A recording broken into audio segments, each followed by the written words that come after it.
Hello student, I am Sonam. Welcome back to my YouTube channel Apna Vidyalaya. आज के इस video में हम आप सभी को बताएंगे क्लास 10th और 12th, यानी ये वीडियो क्लास 10th और 12th दोनों के लिए काफी मोस्ट इम्पॉर्टेंट है। और यहाँ पे हम आप सभी को हिंदी का ठीक है एक बहुत ही इम्पोर्टेंट टॉपिक के बारे में बताने वाले हैं। वो है कि गद्यांश के प्रश्नों का उत्तर आप लोग को कैसे लिखना है। ठीक है, यानी ऐसे लिखना है। आप सभी का 6 नंबर बिल्कुल पक्का है। जो आप सभी के हिंदी के पेपर में गद्यांश आता है, ठीक है, गद्यांश होता है, 2 गद्यांश दिए रहते हैं। अभी हम आपको पेपर में सब कुछ दिखाएंगे। ठीक है, उसमें से आपको किसी एक को करना होता है और उसके 3 क्वेश्चन रहते हैं। तो उसमें पहले क्वेश्चन में आपको संदर्भ लिखने के लिए बोलेगा। ठीक है, दूसरे क्वेश्चन में रेखांकित अंश की व्याख्या और तीसरे क्वेश्चन में एक प्रश्न दिया रहता है। ठीक है, उसका आंसर आपको उसी गद्यांश में से ही खोजना होता है। तो आपको कैसे खोजना है, ठीक है, यहाँ पे हम आपको ट्रिक भी बताएंगे। यानी आप सभी को ठीक है ट्रिक से कैसे इसको लिखना है, प्रश्न के इस उत्तर को ट्रिक से आपको कैसे खोजना है, कैसे लिखना है, तो सब कुछ हम आप सभी को इस वीडियो में बताएंगे। आप सभी लोग अगर हमारे इस बताए हुए ट्रिक और टिप्स के माध्यम से ठीक है तरीके से अगर आप लोग गद्यांश के तीनों प्रश्नों के उत्तर को आप सभी लोग लिखोगे तो आप सभी का एक भी नंबर नहीं कटेगा और आपका 6 नंबर बिल्कुल पक्का है हिंदी में। तो यहाँ पे हम आपको वही तरीका बताएंगे, बहुत ही अच्छा तरीका, जैसे एक टॉपर स्टूडेंट गद्यांश के प्रश्नों को लिखते हैं और उनके जो टीचर होते हैं, जो एग्जामिनर उनके कॉपी को चेक करते हैं, वो उनका एक भी नंबर नहीं काटते, उनको फुल मार्क्स देते हैं। ठीक है, वही तरीका हम आपको बताने वाले हैं। तो सबसे पहले आप लोग वीडियो को लाइक कर दीजिए और चैनल पे नए तो आप लोग चैनल को सब्सक्राइब करके बेल आइकन को जरूर प्रेस कर दीजिए। इस वीडियो को आप लोग बिना स्किप के पूरा लास्ट तक देखिएगा, तभी आपको सभी ट्रिक और टिप्स समझ में आएंगे। पूरा हम आपको लिख करके कॉपी पे बताएंगे। सबसे पहले हम आपको पेपर में दिखा दे कि किस तरह से क्वेश्चन आता है, ठीक है, गद्यांश वाले, और उसके कितने प्रश्न होते हैं, कैसे आपको उसको हल करना होता है। तो देखिए 21 प्रश्न में खंड ब, ठीक है, वर्णनात्मक प्रश्न है और इसमें इस तरीके से दिया है कि निम्नलिखित गद्यांश पे आधारित 3 प्रश्नों का उत्तर दीजिए। और यहाँ पे ये 6 नंबर का है। ठीक है, यानी 3 क्वेश्चन है, पर क्वेश्चन 2 नंबर का है, 6 नंबर का ये क्वेश्चन है। जैसे यहाँ पे देखिए दिया हुआ है, सबसे पहले कुसंग का ज्वर सबसे भयानक होता है। ये केवल नीति और सद्बुद्धि का ही नाश नहीं करता, ठीक है, बल्कि बुद्धि का भी क्षय करता है। किसी युवा पुरुष की संगति यदि बुरी होगी तो वह उसके पैरों में बधी चक्की के समान होगी, जो उसे दिन दिन अवनति के गड्ढों में गिराती जाएगी। और यदि अच्छी होगी, ठीक है, यानी अगर अच्छी संगति होगी तो सहारा देने वाले बाहु के समान होगी, जो उसे निरंतर उन्नति की ओर उठाती जाएगी, यानी उन्नति की ओर उठाती जाएगी। इस तरीके से दिया हुआ गद्यांश। इसके नीचे 3 क्वेश्चन है। पहला है कि उपर्युक्त गद्यांश का संदर्भ लिखिए। ठीक है, हमने आपको बताया इसमें संदर्भ लिखने के लिए रहेगा और इस संदर्भ में आप सभी को पाठ का नाम और लेखक का नाम लिखना होता है और उसको कैसे लिखना है, ठीक है, वो तरीका हम आपको बताएंगे। नेक्स्ट है गद्यांश के रेखांकित अंश की व्याख्या कीजिए। दूसरा क्वेश्चन है, इसका आपको कैसे व्याख्या करना है जिससे आपको पूरे के पूरे 2 नंबर मिले। ठीक है, कुसंग का व्यक्ति के जीवन पर क्या प्रभाव होता है। 3 क्वेश्चन है इसमें। अब देखिए इसका आंसर आपको कैसे लिखना शुरुआत करना है। सबसे पहले यहाँ पे खंड ब वर्णनात्मक प्रश्न लिखा हुआ है, तो आपको सबसे पहले बोर्ड की कॉपी के ऊपरी सिरे पर यहाँ पे आपको वही चीजें लिख देना है, खंड ब वर्णनात्मक प्रश्न। ठीक है,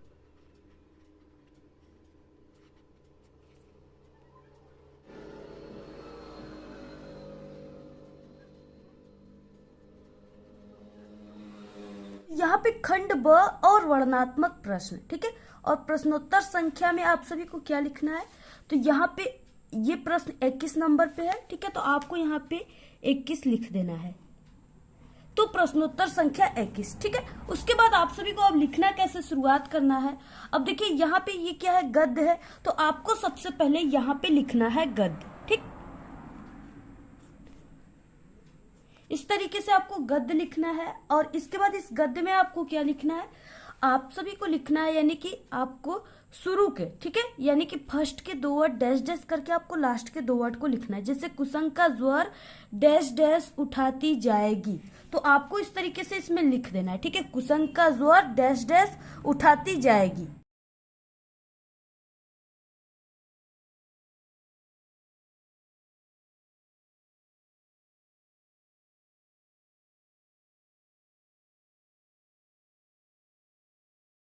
यहाँ पे कुसंग का ज्वर डैश डैश उठाती जाएगी। इसके बाद आपको क्या लिखना है, अब देखिए क्वेश्चन सबसे पहले अ दिया है, तो आपको सबसे पहले यहाँ पे अ लिख देना है, ठीक है। और अ में क्या लिखना है आपको, तो अ में आप सभी को संदर्भ लिखना है, तो आपको संदर्भ यहाँ पे हेडिंग लिखना है, ठीक है। तो इतना लिखने के बाद अब देखिए संदर्भ में आप सभी को क्या लिखना है, ठीक है।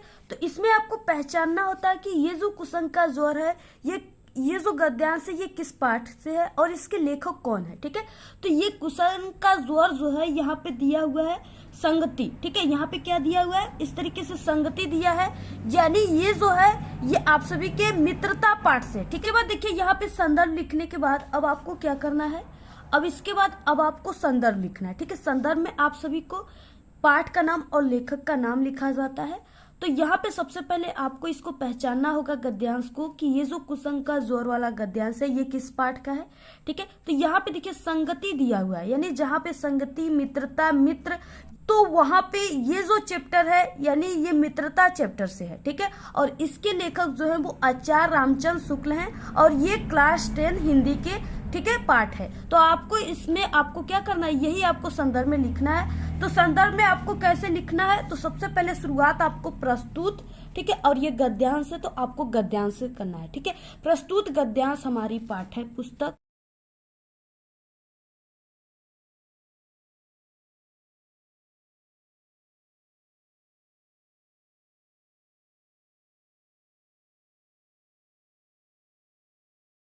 प्रस्तुत गद्यांश हमारी पाठ्य पुस्तक हिंदी, ठीक है।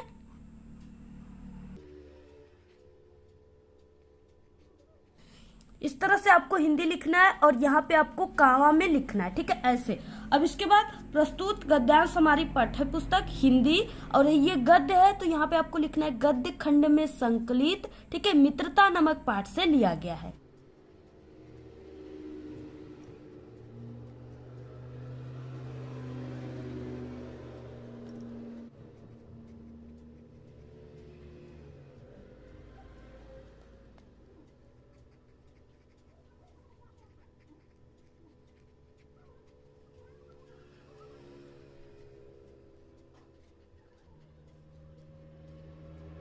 ठीक है, तो यहाँ पे गद्य खंड में संकलित और मित्रता ये पाठ का नाम है। आपको इसको ब्लैक पेन से और इस तरह से कांवा के अंदर लिखना है, ठीक है।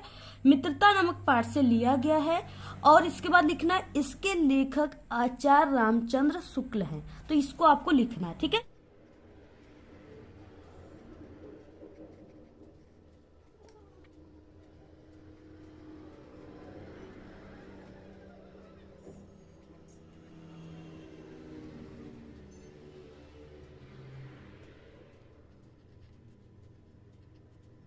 तो इस तरीके से जो ये क्वेश्चन था, ठीक है, संदर्भ लिखने के लिए आपको इसी तरीके से संदर्भ लिखना है। प्रस्तुत गद्यांश हमारी पाठ्य पुस्तक हिंदी गद्य खंड में संकलित मित्रता नामक पाठ से लिया गया है। इसके लेखक आचार्य रामचंद्र शुक्ल जी हैं, ठीक है, ऐसे आप सभी को लिखना है। इसके बाद दूसरा क्वेश्चन इसमें क्या है, दूसरा है कि यहाँ पे गद्यांश के रेखांकित अंश की व्याख्या कीजिए, ठीक है। तो आप सभी को सबसे पहले यहाँ पे लिखना है ब, आपको 1 से 2 लाइन आपको क्या करना है, गैप देकर लिखना है, ठीक है। इस तरीके से यहाँ पे आपको लिखना है ब। अब ब वाले प्रश्नों का आंसर आपको लिखना है। तो सबसे पहले इसमें क्या हेडिंग है उसको आपको लिखना है, जैसे रेखांकित अंश की व्याख्या, ठीक है। तो ये 4 वर्ड को आपको हेडिंग बना लेना है और यहाँ पे लिखना है रेखांकित अंश की व्याख्या।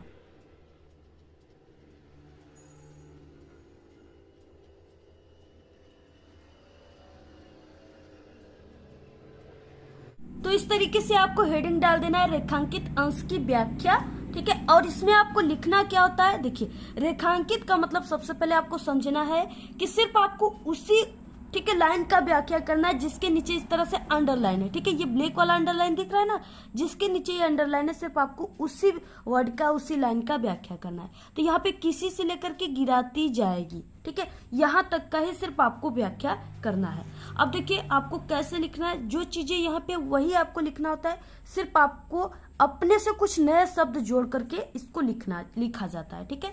तो देखिए यहाँ पे आपको कैसे शुरुआत करना है, सबसे पहले आपको ये शुरुआत करना है कि प्रस्तुत, ठीक है, गद्य में, या आप लोग लिख सकते हो प्रस्तुत पंक्ति में लेखक, ठीक है, लेखक की जगह आप लोग ये जो लेखक आचार्य रामचंद्र शुक्ल इनका भी नाम लिख सकते हो, या आप लोग यहाँ पे लेखक भी लिख सकते हो। तो प्रस्तुत पंक्ति में लेखक, ऐसे आपको शुरुआत करना है, ठीक है।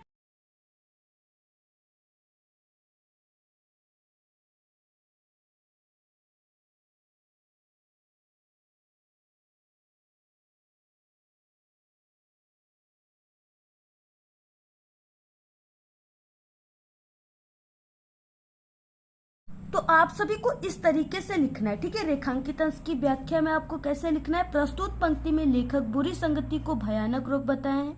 यह अच्छे गुणों का विनाश करने के साथ साथ बुद्धि को भी नष्ट कर देती है, किंतु अगर अच्छी संगति मिल जाए तो बुरी संगति में पड़ा व्यक्ति गर्त से निकलकर प्रगति के पथ पर चलने लगता है। ऐसे आप सभी को लिखना है, ठीक है। यहाँ पे इस तरीके से आप सभी को दूसरे का आंसर ऐसे ही लिखना है। देखिए वही सब चीजें यहाँ पे लिखी, जैसे कुसंग का जो सबसे भयानक होता है, ठीक है। तो यहाँ पे वही चीजें है कि इस तरीके से भयानक रोग बताया गया है, यानी कुछ आपको अपने शब्दों में से बनाकर लिखना है। बाकी जो लाइन्स है उसी के बारे में आपको लिखना है, ठीक है। और इसके बाद देखिए नेक्स्ट है यहाँ पे सब क्वेश्चन, कुसंग का व्यक्ति के जीवन पर क्या प्रभाव होता है, ठीक है। इसका आंसर आपको कैसे लिखना है, तो इसका आंसर आपको इसी में से ढूंढकर लिखना होता है, पैसेज में से। अब देखिए कुसंग का ज्वर, यानी कुसंग का व्यक्ति के जीवन पर क्या प्रभाव होता है, तो कुसंग का ज्वर सबसे भयानक होता है, ठीक है, या सबसे खतरनाक होता है, विनाशकारी होता है। इस तरीके से आप लोग नए नए शब्दों में इसी को लिख सकते हो, भयानक को, ठीक है।